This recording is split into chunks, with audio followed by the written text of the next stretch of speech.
बिल्कुल आपने सही कहा। और ये जब state actors non state actors में कन्वर्ट हो जाएं, तो मेरे ख्याल से इससे ज्यादा डेंजरस प्रोपोजिशन कोई हो नहीं सकता है। इस बीच विवेक देशपांडे जी हमारे साथ नागपुर से जुड़ गए हैं। सर, आपका भी बहुत बहुत स्वागत है। Hemant Kumar thank ji, you. मैं आपके पास आता हूँ।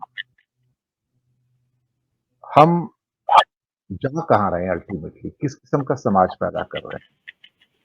हिंदू राष्ट्र के नाम पर हम ईसाइयों से नफरत करते हैं। हम 254 से अधिक चर्च जलाकर खाक कर देते हैं या तोड़ देते हैं। Divide is complete their. ऐसा डिवाइड तो कश्मीर घाटी में भी नहीं है हिंदू मुसलमान के बीच में, जो डिवाइड हिंदू क्रिश्चियंस के बीच में मणिपुर में है। उसका इम्पैक्ट आप मिजोरम और नागालैंड मेघालय में भी देख सकते हैं। ये एक के बाद एक आपके अधिकार छीन रहे हैं। ये एक के बाद एक ऐसी स्थितियां पैदा कर रहे हैं जो जमीन के ऊपर एक गृह युद्ध वाली स्थितियां हैं, यानी कि कम्युनिटीज को आपस में लड़ाने की बातें कर रहे हैं। ये सिखों के खिलाफ हैं, ये ईसाइयों के खिलाफ हैं, ये मुसलमानों के खिलाफ हैं, ये बुद्धिस्टा के खिलाफ है। मैं आपको बताऊं, आपको यकीन नहीं आएगा, क्योंकि अगर उनके अधिकार भी छीन लिए जाएं, खासतौर से अरुणाचल प्रदेश में और लद्दाख वैली में उनसे विधानसभा भी छीन ली जाए, तो ये उनको बताया जा रहा है कि ये तुम्हारी औकात है।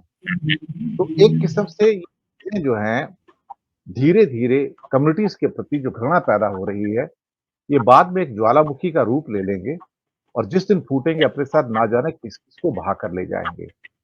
पर इन्हें इससे कुछ लेना देना नहीं, क्योंकि आजादी में भी इनका कोई योगदान तो था नहीं। प्लेटर के ऊपर इनको बना बनाया मुल्क मिल गया।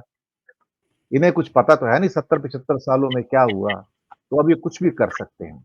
और अगला चुनाव जीतने के लिए अगर भारत को और भारत की सुरक्षा को और भारत की समृद्धि को और भारत के सद्भाव को दांव पे लगाना हो, तो लगा देंगे। बेचना पड़े तो बेच भी देंगे। हेमंत कुमार जी। और दिनेश जी, बिहार की दो घटनाओं का मैं जिक्र करूंगा। अभी हाल में ये कल कल परसों की घटनाएं हैं कि जब दरभंगा से अयोध्या के लिए ये हवाई सेवा शुरू हुई और भागलपुर से कुछ ये यात्रियों का जत्था जा रहा था अयोध्या। और जो दोनों जो दृश्य था उसको देख उसका उसी का मैं जिक्र करना चाह रहा हूं कि वहां हवाई अड्डे पर लॉन्ज में बैठ करके कीर्तन किया गया, आरती की गई, तस्वीर रख करके धूप अगरबत्ती दिखाई गई। और प्लेन में चढ़े जब ये लोग तो उन्होंने जय श्री राम के नारे लगाए गए, उसकी तस्वीर उसकी वीडियो बनाई गई, उसको वायरल किया गया। और उसके बाद एयर वहाँ भागलपुर में जो लोग जा रहे थे अयोध्या ट्रेन से, उन लोगों ने प्लेटफॉर्म पर बजाते दरी बिछा करके और मजमा लगा करके वहां पर कीर्तन भजन किया और उसके बाद वो ट्रेन में सवार होकर गए। ये जो आप जो नॉन स्टेट एक्टर की जो बात कर रहे हैं, तो ये तो मोदी जी उसके सबसे बड़े प्रतीक हैं।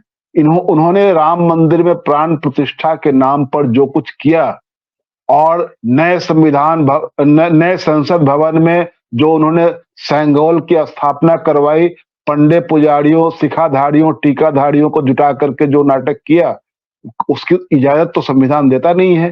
तो आपने तो जब मोदी जी पूरा नॉन स्टेट एक्टर की तरह एक्ट कर रहे हैं, तो बाकी के नीचे के जो लोग ये कर रहे हैं, जो एयरपोर्ट के लाउंज में बैठ के कीर्तन कर रहे हैं, प्लेटफॉर्म पर दरी बिछा करके वहां कीर्तन करते हैं, एयरपोर्ट ट्रेन के भीतर घुस करके कीर्तन करते हैं, और स्कूलों में शायद वो घटना राजस्थान की है, मैं भूल रहा था कि स्कूल में 26 जनवरी में झंडोत्तोलन के समय ये जबरदस्ती कुछ लोग वहां जमा हो जाते हैं और शिक्षिका को कहते हैं कि जब तक तुम देवी सरस्वती की यहाँ प्रतिमा रख करके उस पर फूल माला नहीं चढ़ाओगी, दिया नहीं दिखाओगी, तब तक हम तुमको झंडा नहीं फहराने देंगे, क्योंकि ये हिंदुओं की देवी है सरस्वती और शिक्षा की देवी है, तो शिक्षा के केंद्र में क्यों नहीं इनकी पूजा हो।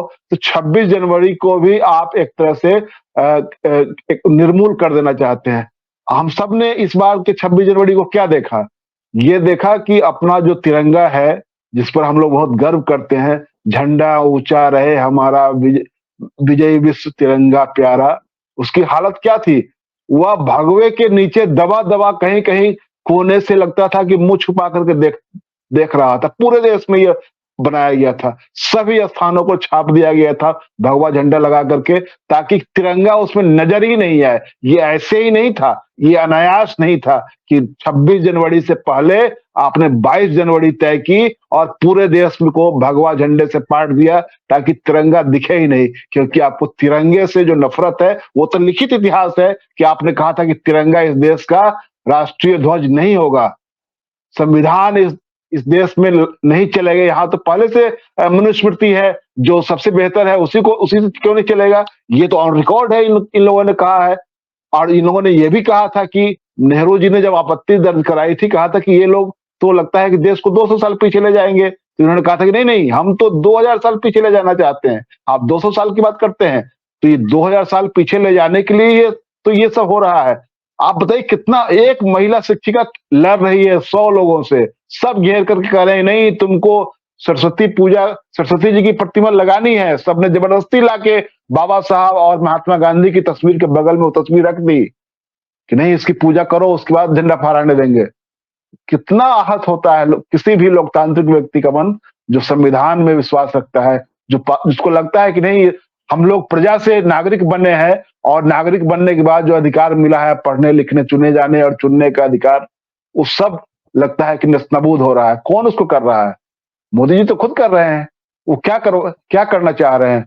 वो यही करना चाह रहे हैं कि नीचे तक सब लोग जो है संविधान की धज्जियां उड़ाए और नॉन स्टेट एक्टर कोई व्यक्ति और कोई संगठन ही नहीं, पूरे देश के लोगों को बना देना चाहते हैं। सब लोग ज़ॉम्बी बन जाओ, सब जाकर के जहां मन करे जहां मन करे वहां कीर्तन करो। 26 जनवरी के दिन तुम ये किसी दिन देखिएगा कि तिरंगा को फाड़ करके और ये लोग उस पर भगवा फहरा देंगे, कहेंगे नहीं नहीं इसको फहराओ, ये हमारा ये सबसे शुभ यही है, इसी को फहरा दो। ये भी करते हुए लोग नजर आएंगे। इस देश में जब गांधी को की तस्वीर रख करके उस पर गोली मारी जा सकती है और उसका जयकारा लगाया जा सकता है, गोडसे का महिमा मंडन हो सकता है, साध्वी प्रज्ञा को संसद में बिठाया जा सकता है, तो नॉन स्टेट एक्टर की तमाम तरह की प्रतीकें और तमाम तरह की उपमाएं तो इस देश में भरी पड़ी, इन लोगों ने झड़ी लगा दी है उसकी। और ये तमाम कोशिशें इसलिए चल रही है कि इस देश में बाकी की चीजें जो है उसको सबको किनारे लगा दिया जाए। और इसको किनारे लगाने के लिए सबसे बेहतर है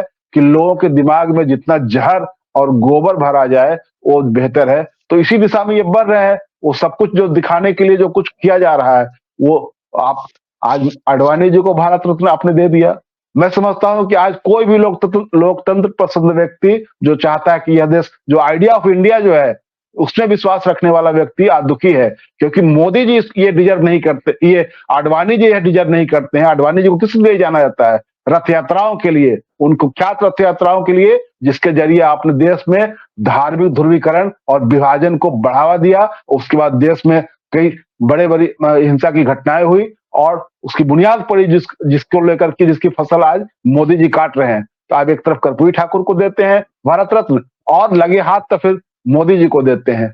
तो ये एक आप राजनीतिक मजबूरी में देते हैं और एक अपनी जरूरत के लिए, ताकि लोगों को दिखाए नहीं हम अपनी आइडिया पर टिके हुए हैं। आप घबराए नहीं, हमने कर्पूरी ठाकुर को दिया है तो उससे चिंता करने की जरूरत नहीं है। हम आडवाणी जी को भी दे रहे हैं और अगली बारी हो सकता है कि सावरकर की हो, उनको भी दे देंगे। ये तो क्या, तो ये नॉन स्टेट एक्टर जो ये तो पूरा स्टेट जो है वो उसको इस दिशा में ले जा रहे हैं और पूरी जनता को चाहते हैं कि सब लोग इस कानून को कोई न माने, सब लोग अपने हाथ में कानून ले और जिसको जैसे न्याय करना है करे। कम से कम सबको जो 80 बनाम 20 का नारा तो इन्होंने दिया था, किसने? कोई दूसरे लोग तो नहीं दिया था। योगी आदित्यनाथ का ये नारा है 80 बनाम 20, तो ये किसने दिया नारा?